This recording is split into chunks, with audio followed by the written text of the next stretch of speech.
Silav, ez danî me. Li Sanîtona Kalîforniyayê li navenda herêmî wekî koordînatörê xizmetê kar dikim. Ez dixwazim îro bi were xala sêyem a HCBS'yê nîqaş bikim.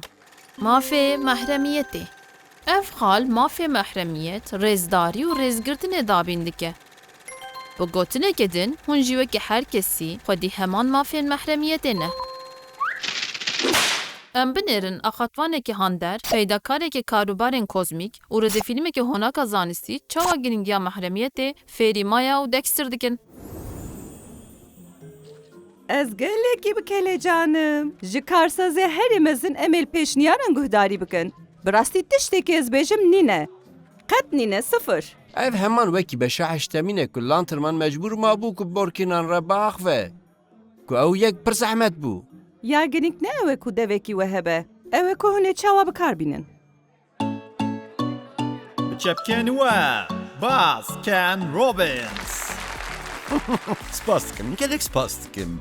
Tu mafdarî ev bêtir dişibe beşa nihan dema ku lantirman ji konsey heftan ra li xwe mikiratibû ku nizane bilûrke. Aha. Te dît ne? Tu jî wekî min difikirî li malê mirovê herî cirna xweş tî? Maya? Axaftin mefteya têkiliyên serkeftiye.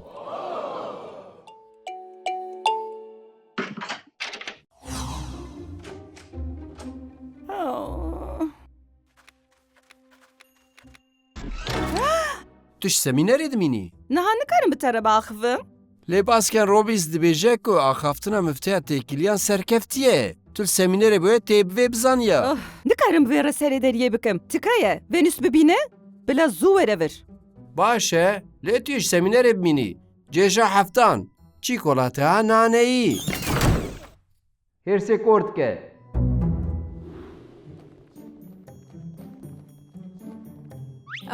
Birayê min, tu diçî ku derê? Diçim alîmaya bikim. Neke heyran, tu vegere semînerê. Tişta mayî ez ê çareser bikim. Hey, tu başî? Ne wisa? Na, ez hers bûme. Ji xwedî cilan deme. Min tamponên xwe jî li malê hiştine. Ji semînerê dimînim û mekîne jî vala ye. Xeletiya min e, lê min bibore. Lê xeman nexwe, ez ê çareser bikim. Heke min dilê wê hiştibe divê ez emîn bim ku ew baş e. Nexêr heyran, divê tu wê bi tenê bihêlê. Tu dixwazî ez jê bipirsim ka hefteya borî çi hat serê wê?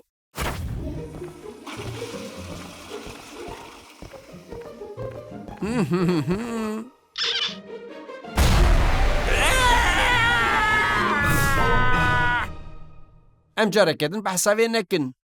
Saet xweş. Meşad rêya zexm ya kêfxweşkirina müşteriyan de. Bibexşîne ez benî, ev koltuk vala ye. Min tê binî wergirtin. Em gihan cêja hevdehan. Nîqaşên marshmallowê ya nerimtir baştir e. Lê ez cejên ji sêyan heta heştan ji dest dikim. İtala nekin. Em ê çareser bikin. Wekî ku lanterman alî serokê Saturnê kir ku pisûleyên dengan bibîne. Sextekarî hilbijêra nav gerestêrkan tiştî herî xirab e. Spas ji bo ku nivîsî. Ne mesele, ya rastiya zîro fêrî gelekî tiştan bûm. Bi rastî? Ez fêr bûm. Ez fêr bûm ku mirov her tim mehremiyetê heq dike, bi taybetî jî di tuwaletê de. Ji bo tu hevala minî pir kêf xweşim. Lê divê kesek hebe. Li vê maliyê cir nexweş tû ye. Maya bi alîkariya Dexter û Venüs giha mafê xwe yê mahremiyetê. Mafê her kesî yê mahremiyet, rêzdarî û rêzgirtinê heye. Em koordînatörên xizmetê ji bo we li vê derê ne. Heke hûn difikirin ku we pêwîstiyên xwe bi dest nexistine, em ê alî we bikin. Ji bîr nekin. Tîma we ya plankirinê de her karî de ji bo kesan dixebite û kesê di navendê de tu yî.